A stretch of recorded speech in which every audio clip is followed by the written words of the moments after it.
إن الحمد لله نحمده ونستعينه ونستغفره ونعوذ بالله من شرور أنفسنا ومن سيئات أعمالنا من يهد الله فلا مضل له ومن يضلل فلا هادي له أشهد أن لا إله إلا الله وحده لا شريك له وأشهد أن محمدا عبده ورسوله اللهم صل على محمد وعلى آل محمد عباد الله اتقوا الله حق تقاته ولا تموتن إلا وأنتم مسلمون وقال الله تعالى في القرآن الكريم أعوذ بالله من الشيطان الرجيم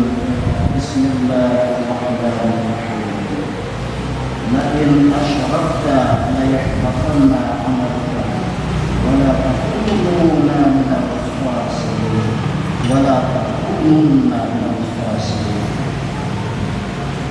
صدق الله العظيم. Puji syukur kepada Allah Subhanahu wa taala di mana Allah masih memberikan nikmat kepada kita semua, terutama nikmat iman dan nikmat kesehatan, sehingga pada Jumat kali ini kita masih dapat menghadiri undangan Allah Subhanahu wa taala dalam rangka melaksanakan sholat Jumat secara berjamaah. Salawat beserta salam kepada Nabi Muhammad sallallahu alaihi wasallam, di mana beliau telah berhasil membimbing umat dari alam jahiliyah kepada alam yang Islami. Jemaah Jumat rahimakumullah, pada kesempatan ini Khatib berwasiat kepada kita semua, marilah kita tingkatkan keimanan dan ketakwaan kita kepada Allah Subhanahu wa taala. Karena dengan ketakwaan itulah kita dapat meraih kesuksesan, meraih kebahagiaan baik dari dunia sampai akhirat nanti. Jemaah Jumat rahimahullah, pada Jumat hari ini kalau kita hitung dari tanggal Syamsiah, kita sudah memasuki minggu pertama di bulan Syamsiah. Dari bulan Januari sampai dengan Januari pada saat ini, dari bulan Muharram sampai bulan Muharram yang sudah kita lewati, dari Ramadan sampai Ramadan selanjutnya sudah kita jalani, sampai dengan detik Jumat ini. Pernahkah kita bertanya, sepanjang hayat, sepanjang umur yang sudah diberikan oleh Allah kepada kita, pernahkah kita mengevaluasi apa dan bagaimana kualitas ibadah kita sampai dengan usia kehidupan Allah yang diberikan kepada kita masing-masing? Jemaah Jumat rahimahullah, ketika A dan B, dua orang sejoli yang sangat bersahabat, mereka jarang sekali bertemu dan bersuara, tetapi hakikatnya anggapan antara A dan B, mereka ini adalah sejoli dan sangat bersahabat sekali. Lama-kelamaan tiba pada waktunya A bertemu dengan B. Tetapi apa sikap B yang diberikan kepada A? Dia tidak menghiraukan apakah itu sapaan, apakah itu himbauan yang diberikan oleh A. Sudah pasti dan secara otomatis A menjadi satu beban pemikiran baginya, yang dari selama ini kami bersahabat, kenapa tiba-tiba sekali bertemu seperti ini, sikap B ini saya tidak dihiraukan. Kalau sudah seperti itu kejadiannya, sudah pasti kita menjadi beban pemikiran. Bisa-bisa hal itu kita bawa sampai ke tidur kita masing-masing. Jemaah Jumat rahimahumullah, setiap segala sesuatu itu memiliki hama masing-masing. Sebagai contoh umpamanya botol kiri kanan depan belakang masjid kita ini, ketika dia diplaster maka hamanya adalah lumut. Ketika kita menanam padi ataupun tumbuh-tumbuhan maka juga hamanya berbeda-beda. Bisa saja eren dan bisa juga ulang. Sampai dengan detik ini, keyakinan kita bahwa kita selalu dan terus beribadah kepada Allah Subhanahu wa Ta'ala. Tetapi tiba pada masanya nanti, ketika ibadah kita selama hidup di dunia, lalu kita bawa di hadapan Allah Subhanahu wa Ta'ala, apa yang dilakukan oleh Allah kepada kita, Allah tidak menghiraukan kita, Allah tidak melupakan kita, bahkan Allah tidak mengenal sama kita. Padahal keyakinan kita selama hidup di dunia penuh dan beribadah terus kepada Allah Subhanahu wa Ta'ala. Tentu hal itu terjadi menjadi satu beban pemikiran. Kenapa tiba-tiba pada masa waktunya nanti Allah tidak menghiraukan? Karena memang selama hidup di dunia dia ini ada beberapa perbuatan yang dimana amalnya itu terhalang dan terhapus di sisi Allah Subhanahu wa Ta'ala. Apa saja yang menjadi penghancur amal bagi kita? Yang pertama adalah kesyirikan. Kita hidup di akhir zaman. Bagaimana kemudian syirik ini membungkus dirinya begitu indah, sampai-sampai pelakunya itu tidak sadar, tidak paham, tidak tahu, padahal hakikatnya dia sedang melakukan sebuah kesyirikan. Ini kita hidup di akhir zaman. Jemaah Jumat rahimahullah, oleh sebab itu, karena pelakunya tidak sadar, tidak tahu, maka kita harus paham bagaimana kesyirikan. Yang pertama adalah syirik di dalam doa. Apa kurangnya Abu Thalib? Dia seorang yang baik, seorang yang berani mempertaruhkan nyawanya melindungi Rasulullah Muhammad sallallahu alaihi wasallam. Abu Thalib adalah seorang yang baik, tapi yang baik itu belum benar. Tetapi setiap yang benar, maka kita harus berusaha untuk selalu baik. Tapi bagaimana kemudian Abu Thalib tadi? Dia meneruskan nafasnya dalam keadaan musyrik. Terkadang bagi kita sering berdoa melalui perantara.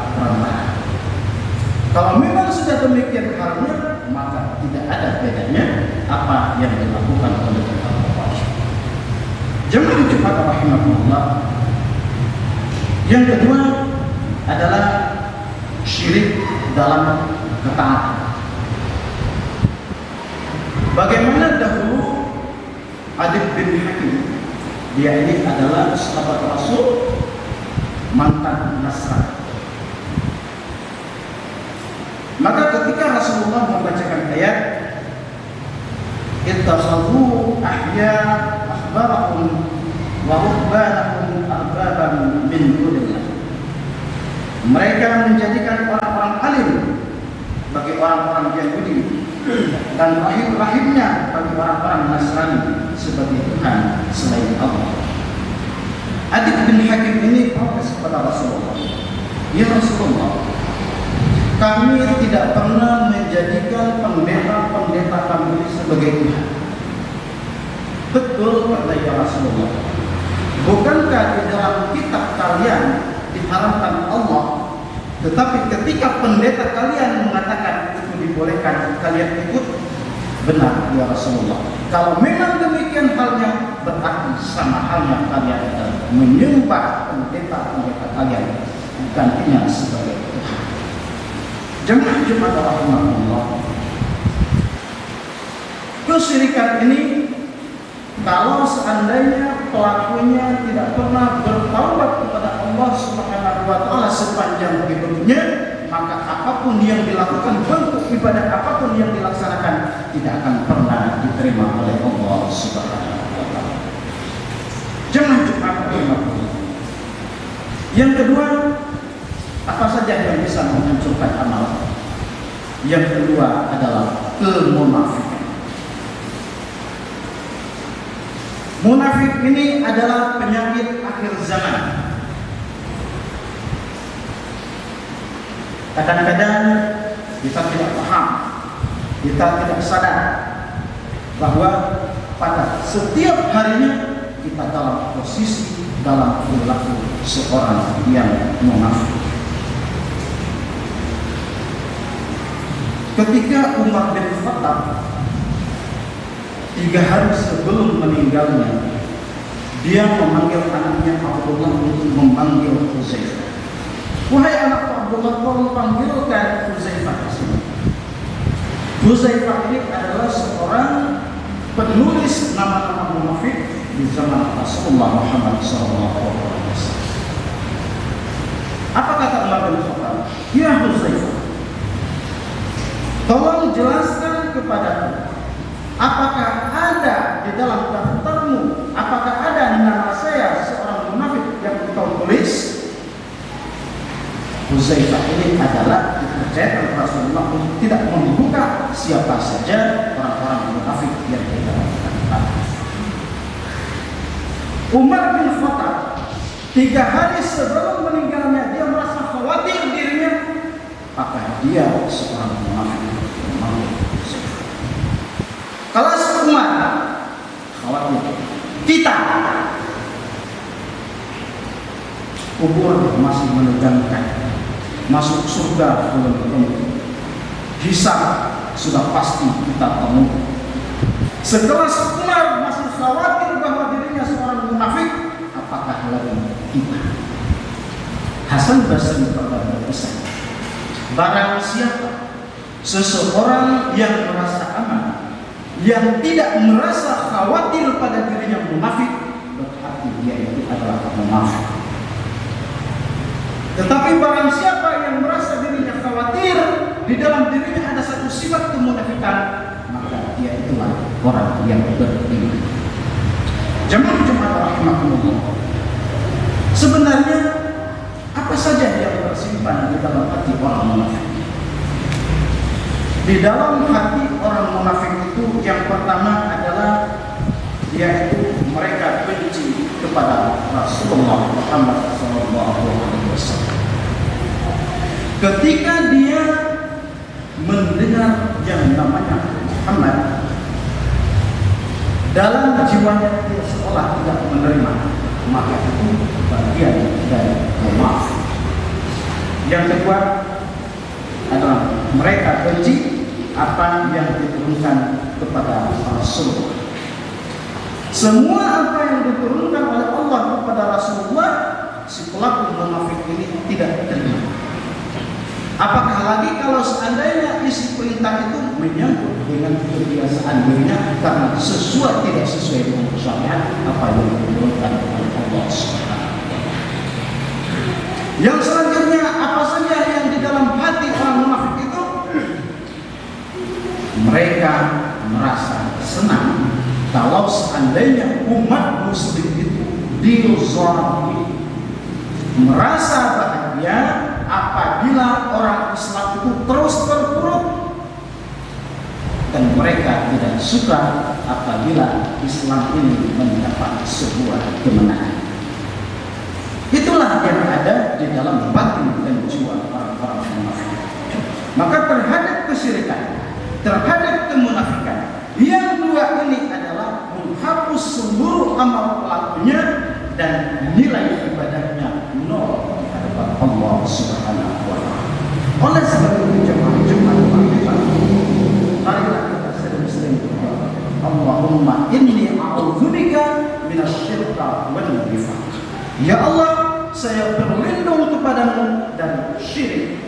Mohon maaf. Dua, kemunafikan. Yang ketiga adalah bersifat riya. Orang yang pertama masuk neraka adalah memang orang yang berdosa kepada Allah Subhanahu wa Ta'ala. Tetapi yang harus kita pahami bahwa orang yang pertama masuk neraka itu yang pertama adalah ahli jihad, yang kedua adalah ahli ilmu, yang ketiga adalah ahli Quran. Bagaimana mungkin ahli jihad orang yang pertama masuk neraka? Jihad adalah pahala tertinggi di dalam agama kita. Ketika dia bertemu dengan Allah Subhanahu wa Ta'ala, ya Allah, kita menuntut mana pahala jihad, mana pahala ilmu yang saya sebarluaskan, mana pahala bacaan Quranku ya Allah. Apa dijawab Allah? Bukankah engkau dulu selama hidup di dunia engkau berjihad di jalan Allah itu karena hanya ingin mendapat pujian dari orang-orang? Dulu ketika kamu hidup di dunia, semuanya itu sudah saya berikan penuh kepadamu, dan saat ini tidak ada sesuatu yang engkau harapkan. Begitu juga seorang ahli Quran hafiz,